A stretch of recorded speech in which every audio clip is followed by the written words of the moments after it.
Salam Bapak Ibu, kita sudah mendengarkan puji-pujian dan saya yakin di rumah Bapak Ibu juga mengikuti puji-pujian ini dengan khidmat. Karena teknologi sehingga kita tetap bisa memuji Tuhan walaupun kita terpisah jarak satu dengan yang lain. Kita bisa melihat banyak Zoom juga. Program Zoom di mana orang bisa memuji Tuhan secara bersamaan. Moga-moga suatu hari kita bisa juga pakai Zoom untuk bisa menyembah dan juga kelas pengajaran Alkitab. Tuhan Yesus berkati. Nah, saat ini kita akan memasuki firman Tuhan. Kita akan tundukkan kepala kita akan berdoa. Tuhan dan Juru Selamat kami yang perkasa, yang hidup dan yang kekal, Yesus Kristus namanya. Terima kasih Engkau tetap memberikan kesempatan kepada kami. Walaupun virus corona sudah menyerang bumi ini 4 bulanan, tapi sampai saat ini kami masih dijaga, dilindungi, dan kami juga percaya bahwa meskipun goncangan ekonomi begitu dahsyat dengan munculnya virus corona, Engkau tetap peduli, Engkau tetap akan memberkati anak-anak-Mu. Ada cadangan-cadangan keuangan yang Tuhan akan siapkan untuk anak-anak-Mu melewati masa yang sulit ini. Karena itulah Engkau siapkan hati kami untuk menerima kebenaran firman-Mu sehingga kami dikuatkan menghadapi masa-masa yang sulit ini. Buka hati dan pikiran kami oleh kuasa Roh Kudus sehingga kebenaran ini bisa tertanam di dalam hati kami untuk memberikan kekuatan dan juga pertumbuhan iman kami walaupun kami tidak berkumpul bersama. Terima kasih Bapa, di dalam nama Tuhan Yesus Kristus kami berdoa. Amin. Bapak Ibu sidang jemaat GCC dan juga GBCC, kita akan melihat satu topik kebenaran firman Tuhan tentang diberkati dan dilindungi dari virus corona. Nah, awal tahun 2020 dunia mengalami goncangan akibat munculnya virus corona yang dikenal dengan istilah COVID-19. Ini adalah satu kondisi yang sama-sama kita tidak inginkan, tapi kita tidak bisa juga menolak karena sudah terjadi. Penyebaran virus corona tidak disangka begitu cepat. Dari satu kota, yaitu Wuhan di RRC, dan dalam waktu hanya beberapa bulan, virus tersebut kemudian menyebar luas sampai saat ini ke 210 negara. Hebat ya. Kenapa demikian? Karena pertukaran antar negara melalui pesawat terbang, transportasi udara, darat, laut itu begitu canggih dan begitu cepat. Beda dengan zaman dulu. Mungkin kalau zaman dulu satu negara kena virus, negara lain itu masih lumayan aman dan bisa menjaga diri. Tapi hari ini dengan perjalanan begitu tinggi, dengan traveling begitu tinggi antar negara satu dengan yang lain, dengan pesawat terbang dalam waktu yang begitu cepat kita sudah bisa pindah ke negara lain, berangkat ke negara lain, maka penyebaran virus itu menjadi begitu cepat. Itulah kondisi dunia teknologi yang tanpa disadari juga berdampak terhadap penyebaran virus ini. Nah, virus ini menimbulkan ketakutan, menimbulkan kekhawatiran. Ini bukan ketakutan secara pribadi saja, ini ketakutan secara global. Seluruh dunia takut menghadapi yang namanya virus corona ini. Karena virus corona ini memberikan dampak dampak dari segi kesehatan. Dampak dari segi kesehatan ini, yang sehat itu takut tertular. Anda penonton, Anda takut tertular nggak? Jika Anda tidak takut tertular, mungkin hari ini Anda masih berani keluar tanpa pakai masker dan sebagainya. Tapi kenapa kita pakai masker? Kenapa kita pakai alat pelindung diri? Karena kita takut tertular. Nah, sedangkan yang sudah tertular, yang dinyatakan positif, yang saat ini mungkin sedang kesakitan badannya, yang narik napas pun sudah setengah mati, dipakai oksigen pun tidak mempan, pasti ketakutan mati. Karena itulah dampak secara kesehatan adalah seperti itu. Kematian akibat virus corona sampai hari ini sudah mencapai 150 ribuan. Bapak Ibu, kita lihat begitu mengerikan. 150 ribuan orang sudah meninggal gara-gara virus corona. Karena itu tidak heran, hand sanitizer itu menjadi kebutuhan wajib. Walaupun mahal, Satu botol mencapai ratusan ribu, tetap saja laku dijual karena orang ingin selamat. Saya punya satu teman, usia sudah 70 tahunan. Karena itu, sebelum virus corona itu ganas-ganas, sebelum kita dilarang berkumpul bersama, beliau seringkali ikuti seminar-seminar saya melihat dia bawa satu botol kecil hand sanitizer. Hanya 15 menit, cet dia cuci tangan. 15 menit lagi, cet dia cuci tangan. Begitu takutnya terhadap virus corona sehingga hand sanitizer. Saya tidak tahu berapa kali dalam sehari beliau itu membasuh tangannya pakai hand sanitizer dan juga pakai masker. Nah, itulah satu kondisi Bapak Ibu. Nah, baju pelindung atau alat pelindung diri APB itu sudah menjadi menjadi lahan bisnis yang begitu laku belakangan ini.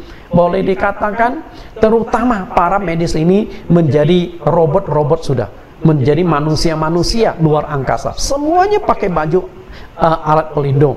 Bahkan kita pun mungkin sudah mesti pakai alat pelindung ketika kita membesuk ke rumah sakit. Itulah situasi dan kondisi yang terjadi pada saat ini. Apalagi dengan teknologi yang begitu canggih, informasi yang begitu cepat, sehingga kita disuguhkan berita-berita yang semakin menambah ketakutan kita tentang bahaya virus corona. Kita diberitahukan, oh nanti kalau kamu tertular, itu virus itu akan selamanya, walaupun kau sembuh tapi paru-parumu sudah cacat. Nah, benar atau tidak? Nah, itu membuat kita tuh khawatir, takut tertular penyakit tersebut. Lalu jumlah pasiennya sudah berapa banyak, kemudian jumlah kematiannya sudah mencapai berapa orang. Nah, ketakutan demikian itu membuat kita kehilangan kenyamanan, kehilangan damai sejahtera. Bapak Ibu yang saya kasihi di dalam Tuhan, inilah gambaran-gambaran yang saya ambil dari internet. Begitu banyak, boleh dikatakan di internet itu, di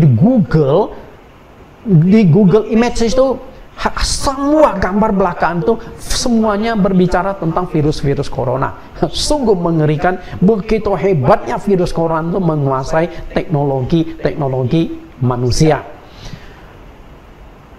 Yang kedua adalah segi ekonomi. Tadi jika virus corona itu menyebabkan dampak secara kesehatan, ini berdampak secara ekonomi. Pengusaha itu ketakutan usahanya bangkrut.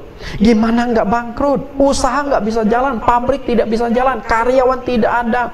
Kemudian kalau ada pun hasil produksi tidak bisa dijual karena masa di mana kita disuruh jangan banyak aktivitas dulu. Sedangkan karyawan-karyawan yang bekerja di perusahaan juga takut dipecat, di PHK. Gimana? Enggak. Kalau perusahaannya bangkrut, pasti menghadapi yang namanya PHK. Kita tidak tahu gelombang PHK akan berapa banyak terjadi di muka bumi termasuk Indonesia setelah beberapa bulan yang akan datang setelah dampak virus corona benar-benar dialami. Hingga saat ini, dana yang dikeluarkan di seluruh dunia sudah mencapai lebih dari 1.000 triliun dolar. 1.000 triliun dolar lebih. Bayangkan, begitu banyaknya dana yang dikeluarkan untuk memerangi virus corona ini. Satu angka yang sungguh mengejutkan. Ketika awal virus ini merebak, aneka makanan dan minuman di rak-rak supermarket itu kosong. Kita lihat, ibu-ibu ini bawa keranjang, tapi rak ini sudah kosong. Dan juga bapak yang satu ini, saya tidak tahu siapa, tapi lihat, borong Indominya sampai seperti mau buka warung Indomie di rumahnya. Nah, itu yang terjadi. Apakah salah? Kita sulit katakan salah dan benar. Karena kepanikan manusia ya seperti itu. Manusia ketika menghadapi musibah dan bencana, masing-masing akan berusaha menyelamatkan dirinya. Tapi satu hal yang ingin saya katakan kepada Anda, walaupun virus corona menyerang muka bumi, walaupun virus corona melanda Indonesia, tapi saya ingin beritahukan kepada Anda, Tuhan masih bisa melindungi dan memberkati engkau di masa-masa yang sulit ini. Melindungi artinya dari segi kesehatan, Tuhan bisa menyembuhkan yang sakit corona, dan Tuhan bisa meluputkan engkau dari virus corona kalau kita berkenan di hadapan Tuhan. Sedangkan diberkati adalah dari sisi keuangan, walaupun kita tidak bisa bekerja, tapi percayalah Tuhan tetap bisa memelihara hidup kita. Tuhan akan menjaga kita. Permasalahannya adalah Anda percaya apa enggak? Kalau Anda percaya bahwa Tuhan bisa melindungi dan bisa memberkati engkau, maka engkau ada dalam lindungan Tuhan. Karena Tuhan membutuhkan orang-orang yang beriman seperti Anda. Anda percaya pengurus? Saya butuh pengurus yang imannya lebih baik, baik pengurus di GCC maupun di GBCC. Karena engkau dipilih sebagai pengurus, artinya kerohanian iman Anda harus lebih baik daripada jemaat-jemaat yang lain. Oke, kita akan masuk dalam pembahasan kita. Saya ingin mengajak Anda lihat satu tokoh ini, Ayub. Ayub ini adalah seorang tokoh yang diberkati dan dilindungi oleh Tuhan secara ajaib. Diberkati dan dilindungi. Kita akan lihat Ayub pasal 1 ayat yang pertama. Bukankah engkau yang membuat pagar sekeliling dia dan rumahnya serta segala yang dimilikinya? Apa yang dikerjakannya telah kau berkati, dan apa yang dimilikinya makin bertambah di negeri itu. Ini adalah perkataan setan. Okay? Saya kutip ini perkataan setan. Karena Ayub pasal 1, Ayub pasal 1 ayat 10 ya, bukan Ayub 1 ayat 1. Pak Ayub pasal 1 ayat 10, ini adalah perkataan dari iblis ketika berdialog dengan Tuhan. Tuhan memuji Ayub, lalu iblis berkata, bukankah engkau yang membuat pagar sekeliling dia, rumahnya serta segala yang dimilikinya, dan apapun yang dikerjakan Ayub makin diberkati dan bertambah di negeri itu. Kita lihat lebih jauh tentang tokoh yang bernama Ayub. Ayub diberkati oleh Tuhan. Ayub pasal 1 ayat 1-3. Ada seorang laki-laki di tanah Uz bernama Ayub. Orang itu saleh dan jujur. Ia takut akan Allah dan menjauhi kejahatan. Ia mendapat 7 anak laki-laki dan 3 anak perempuan. Ia memiliki 7.000 ekor kambing domba, 3.000 ekor onta, 500 pasang lembu, 500 keledai betina, dan budak-budak dalam jumlah yang sangat besar. Sehingga orang itu adalah yang terkaya dari semua orang di sebelah timur. Perhatikan, inilah kekayaan Ayub. Dia menjadi orang yang terkaya di sebelah timur. Artinya di belahan dunia timur, kita tidak tahu persis lokasinya di mana. Ayub menjadi orang yang paling kaya. Kenapa dia bisa menjadi orang kaya? Karena Ayub itu diberkati oleh Tuhan. Lihat, tolak ukur kekayaan Ayub adalah berdasarkan apa yang dimiliki. Hewan dan budak-budak dalam jumlah yang sangat besar. Hari ini, kalau orang kaya itu nggak kelihatan. Beda dengan zaman dulu. Kalau zaman dulu itu, harta kekayaannya tampak. Bisa dilihat oleh orang seberapa kaya dia berdasarkan apa yang dimiliki. Hari ini, orang kaya tidak kelihatan. Di jalanan kita lihat orang pakai kaos boblong, pakai sandal jepit, celana pendek. Mungkin Anda pikir ini orang miskin atau gembel, ternyata itu pengusaha besar. Dia hanya cukup membawa 1 kartu kredit, dia bisa belanja di mana-mana. Karena zaman sekarang kekayaan orang itu bisa disimpan di bank. Kekayaan orang bisa disimpan dalam bentuk surat-surat berharga, dalam bentuk properti-properti. Kan nggak mungkin dong Anda berjalan di jalanan properti, Anda bawa itu rumah, apartemen Anda geret, hotel Anda geret. Nggak mungkin, nggak tampak. Ternyata hotel ini punya si orang yang lagi jalan kaki pakai sandal jepit itu. Nggak kelihatan. Itulah kondisi. Nah, inilah kekayaan Ayub. Saya buat dalam angka. Kambing domba 7.000, onta 3.000, lembu 1.000, keledai betina 500 ekor. Nah, dari angka-angka ini boleh dikatakan Tuhan memberkati Ayub. Kemungkinannya adalah Ayub ini hewannya cepat sekali berkembang biak. Misalnya kambing, jika 1 tahun sekali baru beranak, mungkin Ayub bisa 1 tahun 2 kali beranak. Ini karena diberkati Tuhan. Nah, hewan-hewannya itu tidak mudah diserang oleh sakit penyakit. Karena bagi seorang peternak yang paling ditakutkan adalah virus. Dulu kami pelihara ayam di kampung. Ketika sudah beberapa kali ayam kami itu diserang oleh virus, tidak tahu, tiba-tiba ayam itu flu. Nah, begitu 1 ekor mulai flu, yang lain mulai tertular, tahu-tahu mati, besok mati, sampai ayam kami habis mati semua. Itu terjadi di kampung. Nah, kemudian bisa saja hewan itu mengandung di atas rata-rata. Misalnya kambing, sekali beranak biasakan rata-rata 1 ekor. Mungkin Ayubnya bisa 2 ekor, bisa 3 ekor. Itulah diberkati Tuhan, karena bagi orang yang diberkati Tuhan, itu Tuhan akan lipat gandakan usaha dan kehidupannya. Lalu yang kedua adalah Ayub dilindungi oleh Tuhan. Kita sudah melihat bagaimana berkat yang Allah curahkan di dalam kehidupan Ayub. Sekarang kita lihat perlindungan yang Tuhan berikan kepada Ayub. Sebenarnya sudah lama iblis itu mengincar untuk menghabisi Ayub, untuk dicobai, untuk dihancurkan kehidupan Ayub. Perhatikan dialog antara iblis dengan Tuhan di ayat berikut ini. Kita lihat dialog ini. Ayub pasal 1 ayat 7. Maka bertanyalah Tuhan kepada iblis, dari manakah engkau? Lalu jawab iblis kepada Tuhan, dari perjalanan mengelilingi dan menjelajah bumi. Ayat 8. Lalu bertanyalah Tuhan kepada iblis, apakah engkau memperhatikan hambaku Ayub?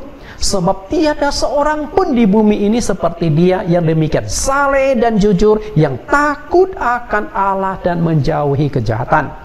Nah, waktu itu ada pertemuan antara Tuhan dengan setan.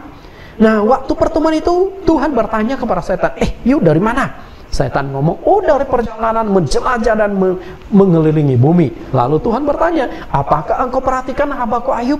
Nah, yang namanya bumi yang dijelajahi oleh si setan ini, itu kan luas. Di muka bumi begitu lebar, begitu luas, dan juga jaraknya begitu jauh, dan juga penduduknya begitu banyak di muka bumi. Dan ketika Tuhan berkata, apakah engkau memperhatikan hambaku Ayub? Lalu jawab iblis bagaimana? Ayat yang ke-9. Apakah dengan tidak mendapat apa-apa Ayub takut akan Allah? Tadi kan Tuhan kan memuji, tidak ada seorang pun manusia di muka bumi seperti Ayub, demikian saleh, jujur, yang takut akan Allah dan menjauhi kejahatan. Lalu iblis berkata, emangnya kalau Ayub tidak dapat apa-apa, dia tetap saleh, dia tetap menyembah Engkau? Belum tentu. Lalu ayat 10 iblis berkata lagi, bukankah engkau yang membuat pagar sekeliling dia dan rumahnya serta segala yang dimilikinya, dan apa yang dikerjakannya telah kau berkati, dan apa yang dimilikinya makin bertambah di negeri itu. Perhatikan perkataan iblis di ayat yang ke-10 ini. Ayat yang ke-10 artinya iblis ini tahu, iblis ini sudah lama incar Ayub. Di mana Ayub itu tinggal, iblis sudah tahu. Karena ketika Tuhan berkata, apakah engkau perhatikan hambaku Ayub? Emangnya di muka bumi ini satu-satunya nama Ayub itu hanya Ayub yang satu ini? Saya nggak yakin. Pasti banyak nama-nama lain di Ayub.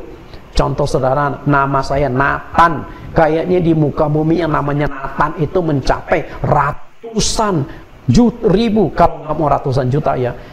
Betul? Karena itu kan nama-nama yang umum. Petrus, banyak. Saya kenal pendeta Petrus itu. Ini pendeta loh, hampir 10 pendeta yang saya kenal namanya Petrus. Lalu Daud, David, itu nama-nama pasaran semua. Nah, karena itulah pasti banyak nama-nama Ayub yang lain. Tapi begitu Allah sebut nama Ayub, iblis langsung tahu Ayub yang dimaksudkan oleh Tuhan adalah Ayub yang satu ini. Kenapa demikian? Karena sudah lama iblis itu mengincar Ayub, maka dia tahu persis di mana Ayub tinggal, siapa anak dan istri Ayub, lalu berapa banyak harta kekayaan dia dimiliki Ayub. Yang tadi bisa dihitung hewannya berapa, betul? Dengan kata lain, sudah lama iblis mengincar untuk menyerang Ayub, tapi tidak bisa. Karena apa? Di ayat yang ke-10, iblis mengakui, engkau yang membangun pagar sekeliling Ayub. Rumahnya engkau pagari, kekayaan engkau dipagari. Jadi apa saja yang dipagari? Kita lihat, inilah yang dipagari oleh Tuhan. Rumahnya, kekayaan Ayub, budak Ayub, 10 anak Ayub, istri Ayub, semua kesehatan Ayub dipagari oleh Tuhan. Nah, ketika pagar itu dicabut, Ayub langsung menghadapi masalah. Jadi awalnya Ayub dipagari Tuhan, tapi begitu pagar itu dicabut, Ayub langsung menghadapi masalah. Semua yang dimiliki Ayub itu habis semua. 10 anaknya mati, kemudian seluruh harta kekayaan Ayub habis. Dan Ayub sendiri pun kesehatannya jadi bermasalah karena ditimpakan penyakit oleh iblis. Kita lihat bagaimana Tuhan akhirnya mencabut pagar sekeliling Ayub. Kita lihat ayatnya, Ayub 1 ayat 12. Maka firman Tuhan kepada iblis, nah segala yang dipunyainya ada dalam kuasamu, hanya janganlah engkau mengulurkan tanganmu terhadap dirinya. Perhatikan kalimat ini. Tuhan berkata, nah semua yang ada di dalam, semua yang dimiliki Ayub ada di dalam kuasamu. Artinya Tuhan izinkan apa yang dimiliki oleh Ayub untuk dihancurkan oleh iblis. Dan apa yang dimiliki Ayub? Semua harta kekayaannya, hewan-hewannya, dan juga 10 anak Ayub itu dimiliki dan langsung mengalami kehancuran semua. Langsung habis semua. Ya.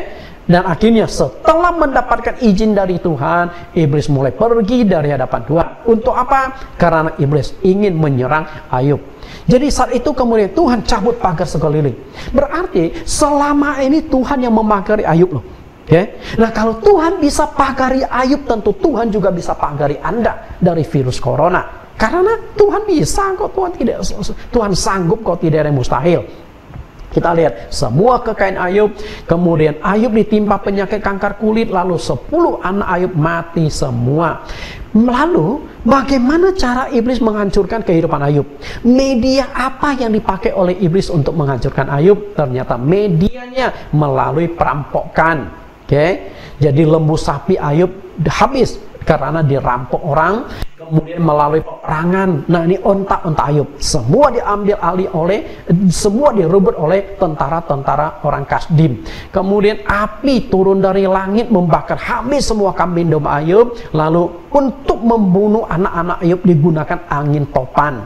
Dan kemudian untuk menghancurkan iman Ayub dipakailah penyakit kanker kulit yang ganas. Nah kita akan lihat sedikit tentang 5 macam media yang dipakai iblis untuk menghancurkan Ayub. Yang pertama adalah perampokan. Lihat Ayub pasal 1 ayat 15. Datanglah orang-orang Sheba menyerang dan merampasnya serta memukul penjaganya dengan mata pedang. Hanya aku sendiri yang luput sehingga dapat memberitahukan hal itu kepada Tuhan. Tadi saya sudah katakan memakai perampokan. Nah, di sini ada kelompok orang-orang Sheba. Mereka ini adalah perampok. Maka begitu mereka datang, langsung semua hewan-hewan Ayub dirampas oleh mereka. Lalu yang kedua, memakai peperangan. Ayub 1:17, sementara itu berbicara, datanglah orang-orang lain dan berkata, orang-orang Kasdim membentuk 3 pasukan. Perhatikan kata pasukan. Ini berarti tentara. Ada senjata, ada panglima perangnya. Nah, lalu menyerbu onta-onta dan merampasnya serta memukul penjaganya dengan mata pedang. Hanya aku sendiri yang luput sehingga dapat memberitahukan hal itu kepada Tuhan. Semua onta-onta diambil, semua onta dikuasai oleh pasukan orang-orang Kasdim. Lalu api turun dari langit. Coba perhatikan ayatnya, ayat yang ke-16. Sementara orang itu berbicara, datanglah orang-orang lain dan berkata, api telah menyambar dari langit dan membakar serta memakan habis kambing domba dan penjaga-penjaga. Hanya aku sendiri yang luput sehingga dapat memberitahukan hal itu kepada Tuhan. Tiba-tiba api bisa turun dari langit. Pasti apinya itu besar sehingga semua hewan Ayub dan juga semua gembala-gembala kambing domba Ayub semuanya mati. Berarti api bukan hanya besar tapi juga cepat sekali turun dari langit. Karena jika api pelan-pelan turun dari langit, mestinya penjaganya bisa selamat. Oke lah, kalau kambing domba yang on ini, yang bego-bego ini kan nggak mungkin loh. Api turun dari langit lalu mereka menyelamatkan diri, kan nggak bisa. Karena kambing domba nggak punya pikiran, nggak punya otak. Tapi manusianya, gembalanya kan bisa. Tapi mereka pun tidak bisa menyelamatkan diri. Artinya api ini besar dan juga api ini cepat sekali turun dari langit dan membakar semuanya. Hanya satu orang yang lolos, yang memang sengaja diloloskan oleh iblis supaya bisa lapor ke Ayub. Karena setiap kali Ayub menerima laporan, hatinya pasti sakit. Aduh, habis deh onta gua. Aduh, habis deh kambing domba gua. Aduh, habis deh lembu sapi gua. Pasti Ayub seperti itu karena dia kumpulkan kekayaan itu sedikit demi sedikit, tapi hilangnya dalam sekejap. Memang iblis sengaja meloloskan satu orang supaya menghancurkan iman Ayub sedikit demi sedikit digerogoti. Lalu bagaimana kematian anak Ayub? Iblis menggunakan angin. Kita lihat Ayub 1:18-19. Sementara orang itu berbicara, datanglah orang lain dan berkata, anak-anak Tuhan yang lelaki dan yang perempuan sedang makan-makan dan minum anggur di rumah saudara mereka yang sulung. Maka tiba-tiba angin ribut bertiup dari seberang padang gurun. Rumah itu dilandanya pada 4 penjurunya, dan roboh menimpa orang-orang muda itu sehingga mereka mati. Hanya aku sendiri yang luput sehingga dapat memberitahukan hal itu kepada Tuhan. Satu rumah di mana anak-anak Ayub berkumpul sedang mengadakan pesta, tiba-tiba angin yang begitu kencang, bukan hanya kencang tapi juga cepat merubuhkan bangunan itu pada 4 penjurunya. Dan semua anak Ayub mati semua. Tidak ada yang selamat. 10-10-nya mati tertimpa oleh bangunan. Yang anehnya kembali diloloskan satu orang lagi, lapor kepada Ayub.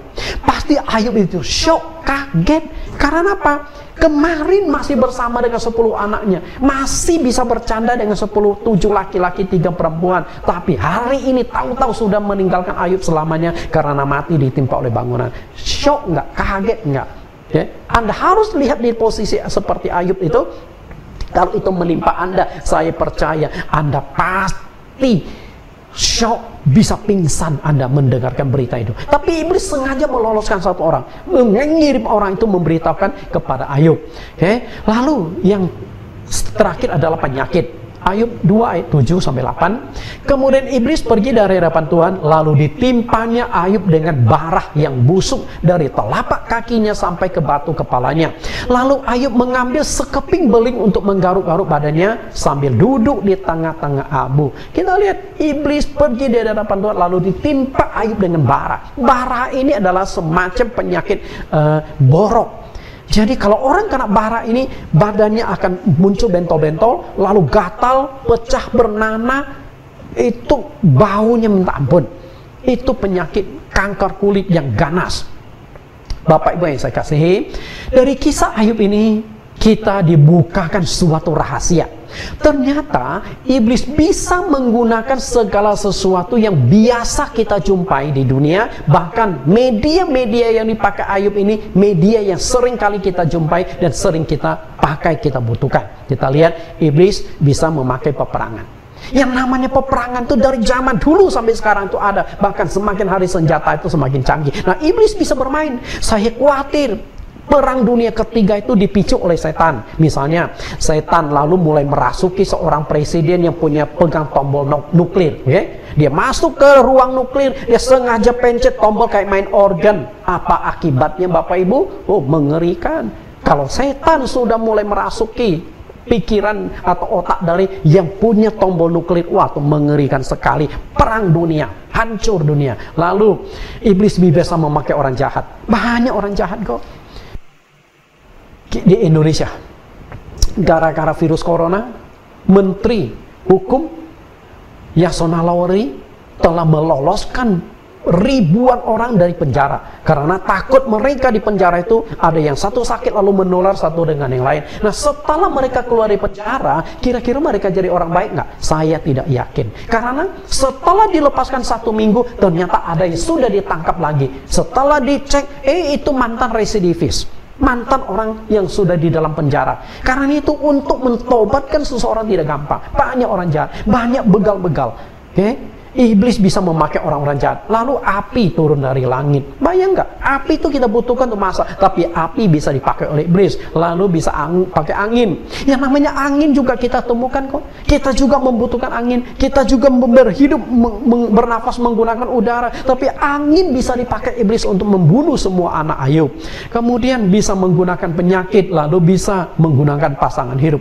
Kalau Ayub ditimpa oleh penyakit kanker kulit, dan istrinya sendiri sudah tidak sanggup merawat Ayub, sehingga istrinya berkata, masih bertekunkah engkau kepada Tuhanmu? Kutukilah Allahmu dan matilah. Ini kalimat yang diucapkan oleh seorang wanita yang sudah kehilangan iman, yang sudah kecewa sama suaminya. Gimana nggak kecewa? 10 anak sudah mati, semua harta kekayaan Ayub habis semua, dan Ayub sekarang ditimpa oleh penyakit kanker kulit yang begitu bau, begitu menyakitkan, sampai istrinya pun masa bodoh. Karena apalagi yang diharapkan oleh istri Ayub, begitu mengerikan serangan dari iblis. Dari kisah pencobaan yang dialami Ayub, kita tahu ternyata iblis bisa mendatangkan penyakit bagi manusia. Nah, kalau iblis bisa mendatangkan penyakit bagi manusia, tentunya tidak mustahil iblis pun bisa bermain di virus corona ini. di belakang virus corona ini iblis berperan. Nah, ada spekulasi bahwa bahwa virus ini adalah ciptaan para virolog yang sengaja mengubah genom DNA dan RNA dari virus corona. Betulkah itu? Kita nggak tahu. Jika betul pun, bisa saja mereka itu dipakai oleh iblis untuk merusak tatanan ekonomi, merusak tatanan kesehatan di muka bumi ini. Nah, apa sih yang dilakukan iblis di muka bumi? Di Yohanes pasal 10 Tuhan Yesus memberitahukan 3 hal yang dilakukan iblis di muka bumi. Pencuri datang hanya untuk mencuri dan membunuh dan membinasakan. Aku datang supaya mereka mempunyai hidup dan mempunyainya dalam segala kelimpahan. Kita lihat, pekerjaan iblis di muka bumi adalah mencuri, yaitu mencuri kekayaanmu, kesehatan, kebahagiaan, dan kasihmu kepada sesama. Begitu munculnya virus corona, kita lihat berapa banyak uang yang sudah dikeluarkan. Di seluruh dunia sudah mencapai ribuan triliun dolar. Indonesia sudah mengeluarkan 450 triliun untuk menangani virus corona. Begitu mengerikan. Kita lihat berapa lama lagi bisa bertahan, kita tidak tahu. Lalu yang kedua adalah membunuh. Iblis bisa membunuh dirimu dan juga bisa membunuh orang lain, membunuh orang-orang di sekelilingmu. Dan Ayub sudah alami, harta kekayaannya habis gara-gara iblis. Lalu sekarang iblis juga membunuh 10 anak Ayub, habis semua. Dan iblis bisa menggunakan penyakit virus corona untuk membunuh kita dan juga membunuh orang-orang lain. Maka tidak heran di muka bumi orang yang sudah meninggal gara-gara virus corona mencapai 150 ribuan. Mengerikan ya. Kemudian membinasakan. Ini sasaran terakhir dari iblis, yaitu membinasakan jiwamu agar masuk ke neraka, ke tempat penderitaan kekal dan abadi. Iblis bukan hanya bisa membunuh fisikmu, tapi iblis bisa membuat engkau masuk ke neraka. Bagaimana caranya? Membuat engkau murtad kepada Tuhan. Gara-gara engkau mengalami penderitaan lalu engkau kecewa, murtad kepada Tuhan. Saya tidak tahu dengan istri Ayub, apakah setelah itu dia bertobat atau tidak. Nah, setelah itu Allah memang sempat pulihkan. Dan di dalam Alkitab tidak ada catatan apakah itu istri Ayub yang semula atau istri menikah lagi. Karena dalam ketika Ayub mengalami serangan iblis habis-habisan, istri Ayub kehilangan iman. Kutuki Allahmu dan matilah. Siapa yang mati? Apakah Ayub ini yang setelah mengutuki Tuhan lalu Ayub disuruh mati? Atau Tuhan itu dikutuk sampai Tuhan itu mati? Kita nggak tahu, bahasa Indonesia itu tidak begitu jelas. Inilah pekerjaan setan. Nah, setan bisa membuat kita kepleset, jatuh dalam dosa sehingga kita tidak masuk ke sorga, melainkan masuk ke neraka. Nah, inilah 3 pekerjaan dari si setan ini. Jika Ayub dilindungi, lalu mengapa Ayub masih mengalami kehancuran sedemikian rupa? Tadi kan saya katakan Ayub diberkati dan dilindungi. Nah, faktanya setelah diberkati lalu habis semua harta kekayaan. Dilindungi lalu Ayub kemudian habis semua. Kemudian dirinya sendiri pun kena sakit penyakit. Karena Allah yang izinkan dan Allah sendiri yang mencabut pagar sekeliling Ayub. Nah, kalau Allah izinkan berarti ada garansi dari Tuhan. Makanya saya katakan Allah sanggup memberkatimu, Allah sanggup melindungimu, dan Allah juga sanggup menghancurkan hidupmu. Apakah Allah sendiri yang turun tangan menghancurkan hidupmu, atau Allah melalui setan untuk menghancurkan hidupmu, atau Allah melalui cara-cara lain, peperangan lah, bencana alam dan lain sebagainya? Bisa semua itu. Nah, tujuannya itu hanya satu, menguji kekuatan dan kemurnian iman Ayub. Jadi Allah mau lihat iman Ayub. Karena awalnya Tuhan kan berkata, tidak ada seorang pun manusia di muka bumi seperti Ayub, demikian saleh, jujur, takut akan Allah dan menjauhi kejahatan. Ya, jadi tujuan dari penderitaan yang dialami Ayub adalah untuk melihat iman dia. Setelah semua kekayaan Ayub habis, setelah Ayub sendiri mengalami sakit penyakit, dia masih bertekun menyembah Tuhan enggak? Dan terbukti iman Ayub itu masih kokoh walaupun istri iman Ayub sempat hilang. Nah, kita akan lihat sedikit. Saya pernah menjelaskan ini, perbedaan antara ujian dengan pencobaan. Pencobaan itu dalam bahasa Yunani disebut peirazo. Sedangkan pengujian dalam bahasa Yunani disebut dokimazo. Itu dua hal yang berbeda. Nah, kalau pencobaan itu bersumber dari iblis, dari setan. Karena Tuhan tidak pernah mencobai. Yakobus pernah mengatakan Allah tidak pernah mencobai manusia, dan Allah juga tidak bisa dicobai yang jahat. Segala sesuatu yang baik itu dari Tuhan, yang lain itu bukan dari Tuhan. Nah, sumbernya itu dari Allah. Kalau dokimazo atau pengujian, dan sasaran atau tujuannya berbeda. Kalau pencobaan tujuannya itu adalah untuk menghancurkan iman seseorang, sedangkan pengujian adalah untuk menguji dan memurnikan iman seseorang. Dua hal yang berbeda. Nah, karena itu ketika engkau mengalami kehancuran, ketika engkau mengalami musibah, badai, bencana, engkau harus analisa, saya ini dicobai atau diuji. Karena solusinya juga beda. Kalau pencobaan, solusinya itu adalah engkau harus bertobat. Karena iblis masuk melalui kelemahan engkau. Sedangkan kalau pengujian, solusinya itu adalah engkau bersabar saja, bertahan saja. Karena pengujian itu ada waktunya. Kita lihat Ayub. Kasus Ayub ini adalah gabungan antara pencobaan dan ujian. Satu sisi iblis memang sudah lama mengincar Ayub untuk dihancurkan. Sedangkan sisi lain Tuhan ingin memurnikan iman Ayub. Kira-kira kalau semua yang dimiliki Ayub diambil alih kembali oleh Tuhan, Ayub masih percaya Tuhan nggak? Masih menyembah Tuhan nggak? Masih saleh nggak? Masih takut akan Allah nggak? Nah, Allah ingin tahu. Dan hasil ujian tersebut seperti apa? Kita lihat apa ini kata Ayub. Ayub 23 ayat 10-12. Karena ia tahu jalan hidupku, seandainya ia menguji aku akan timbul seperti emas. Luar biasa. Ya. Ayub berkata, kalaupun aku diuji oleh Tuhan, aku akan timbul menjadi emas. Anda tahu bagaimana memurnikan emas? Emas itu bisa dimurnikan, harus dibakar dengan suhu api yang sangat tinggi baru bisa dimurnikan. Kakiku tetap mengikuti jejaknya dan aku menuruti jalannya dan tidak menyimpang. Perintah dari bibirnya tidak kulanggar, dan dalam sanubariku kusimpan ucapan mulutnya. Luar biasa. Artinya Ayub berhasil lolos dari ujian dan juga pencobaan. Nah, setelah selesai badai itu, akhirnya Allah memberkati kehidupan Ayub 2 kali lipat. Kita lihat Ayub, Yakobus pasal 5 ayat 10. Saudara-saudara, turutilah teladan penderitaan dan kesabaran para nabi yang telah berbicara demi nama Tuhan. Sesungguhnya kami menyebut mereka berbahagia, yaitu mereka yang telah bertekun. Kamu telah tahu, telah mendengar tentang ketekunan Ayub, dan kamu telah tahu apa yang pada akhirnya disediakan Tuhan baginya, karena Tuhan Maha Penyayang dan penuh belas kasihan.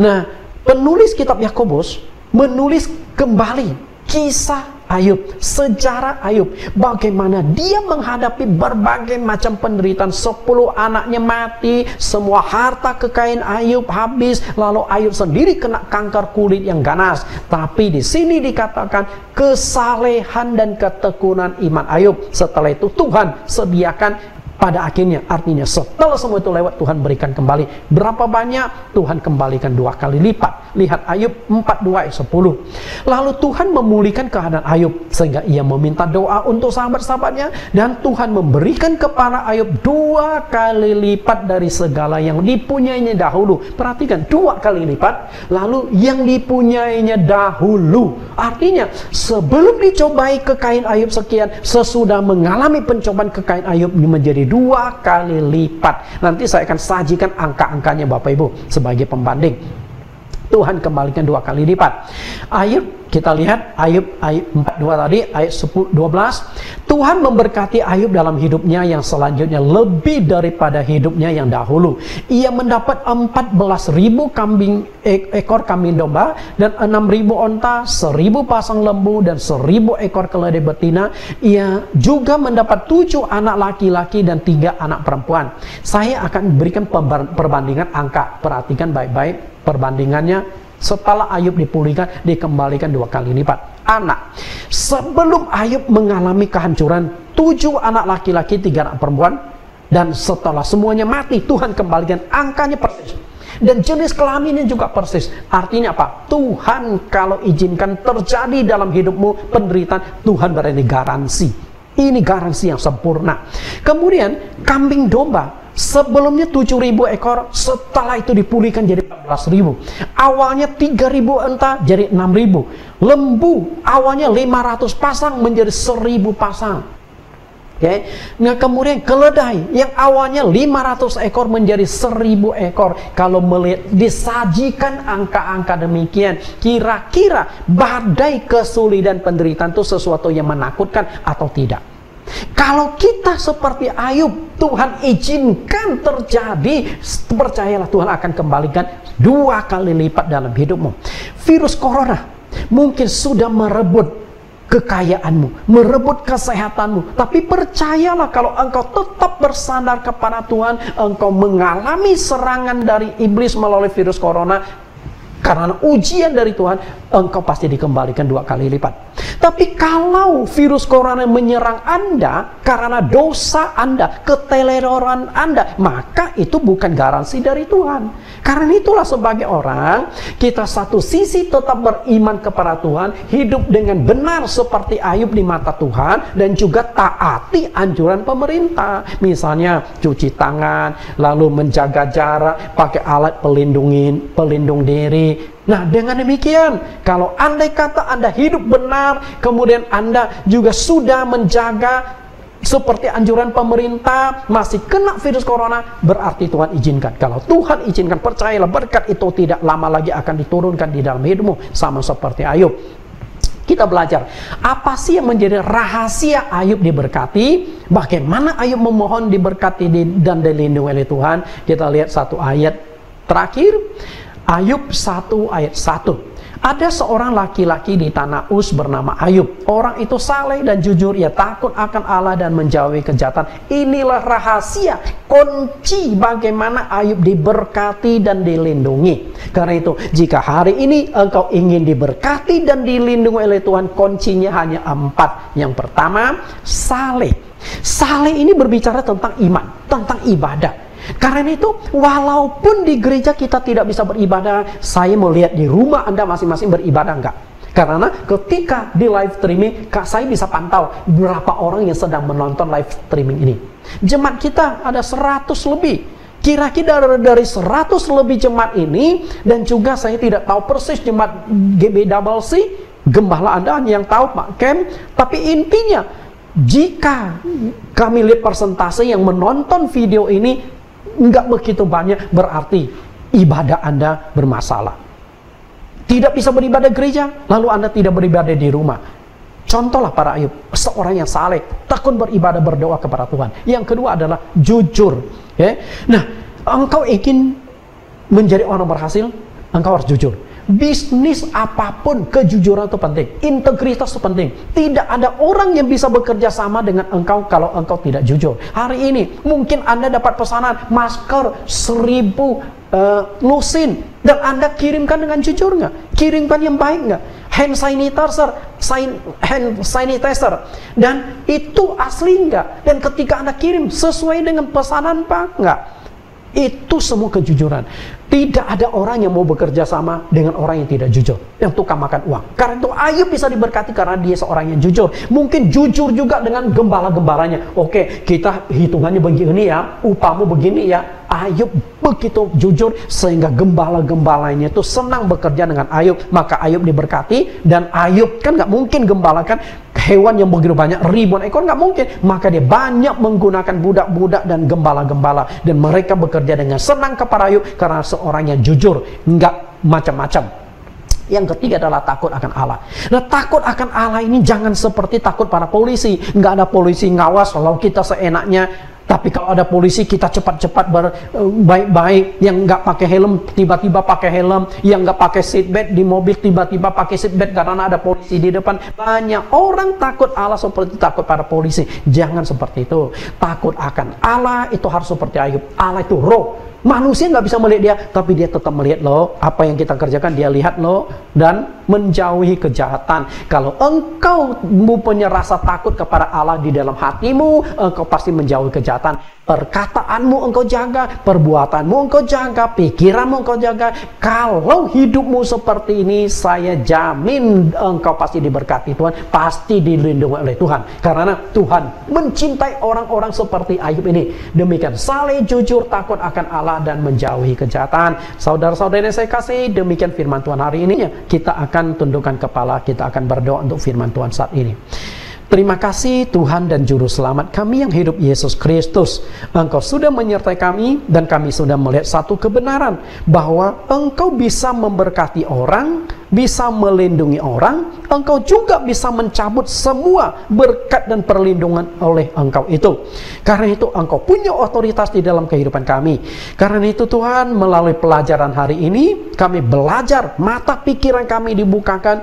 Virus corona yang sudah menyerang dunia mengakibatkan kesehatan manusia terganggu, bahkan nyawa terancam, dan juga kondisi keuangan mengalami goncangan yang begitu berat. Banyak perusahaan yang ditutup, banyak karyawan yang mungkin sebentar lagi akan mengalami PHK.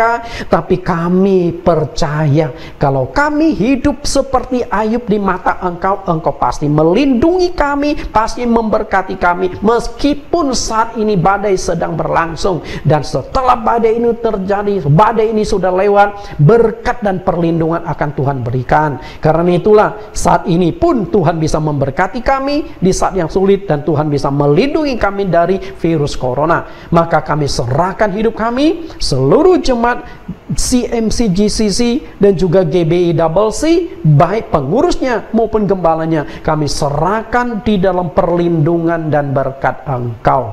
Dalam nama Tuhan Yesus kami berdoa. Amin.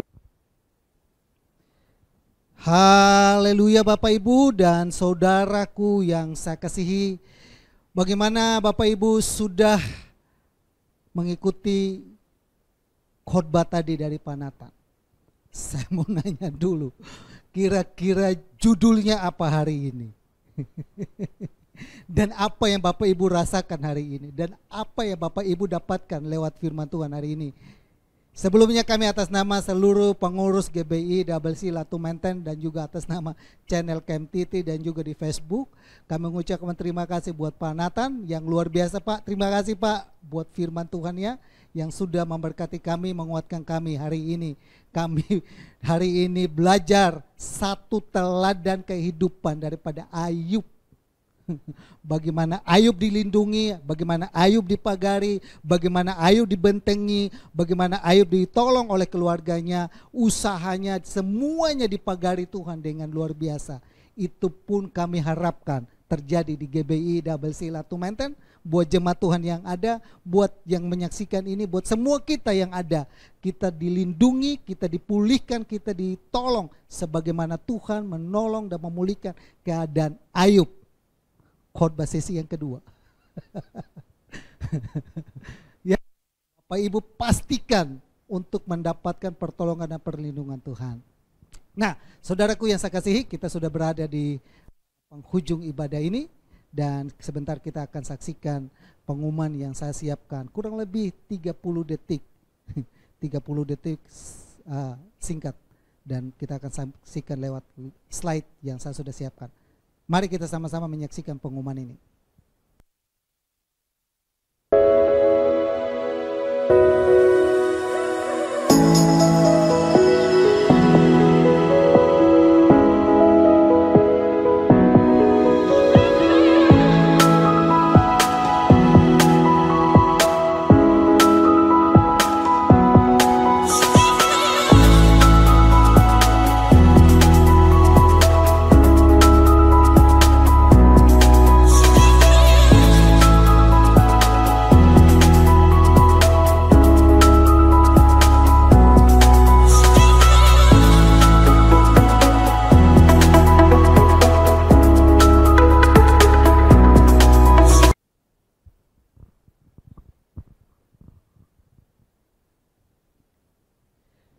Ya saudaraku yang saya kasih dalam Tuhan Yesus, kita akan akhiri ibadah kita hari ini.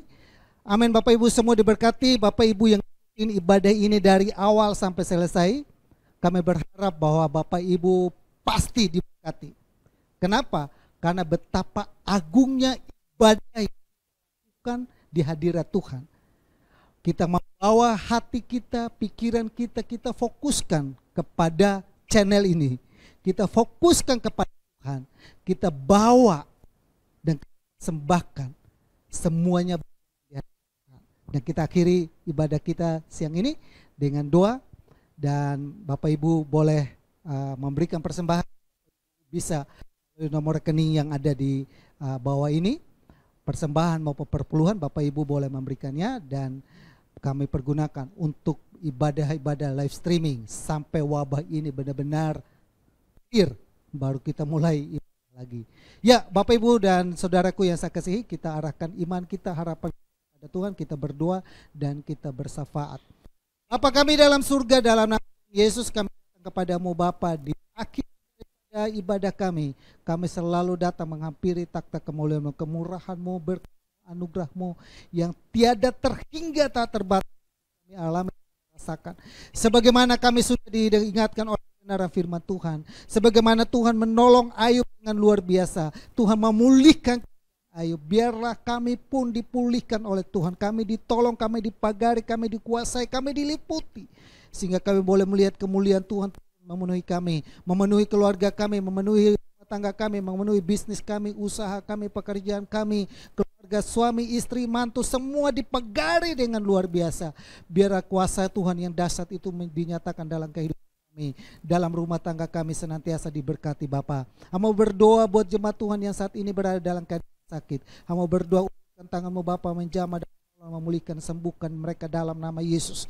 Ulurkan tangan Bapa dan menolong memberkati jemaat-Mu yang saat ini mengalami pergumulan dalam rumah tangganya. Tuhan jawaban dalam kehidupannya, dia bergumul tentang sesuatu yang diharapkan rumah tangganya. Tuhan tolong nyatakan kuasa Tuhan berjadi dalam nama Yesus. Buat umat Tuhan, jemaat Tuhan yang saat ini bergumul tentang jodoh, Tuhan tolong juga, Tuhan berkati Bapak. Tuhan boleh kirimkan orang yang untuk menjadi bagian dalam hidupannya dalam nama Yesus. Mereka bergumul untuk Bapak usahanya, supaya biarlah usahanya boleh dipulihkan. Tolong Tuhan nyatakan kuasa Tuhan, berkati Bapak dalam nama. Mereka yang bergumul tentang pekerjaan, mereka mencari pekerjaan, Tuhan tolong juga Bapak, nyatakan kuasa Tuhan menyertai dan membuka jalan bagi mereka saat bergumul untuk segala sesuatu mereka harapkan.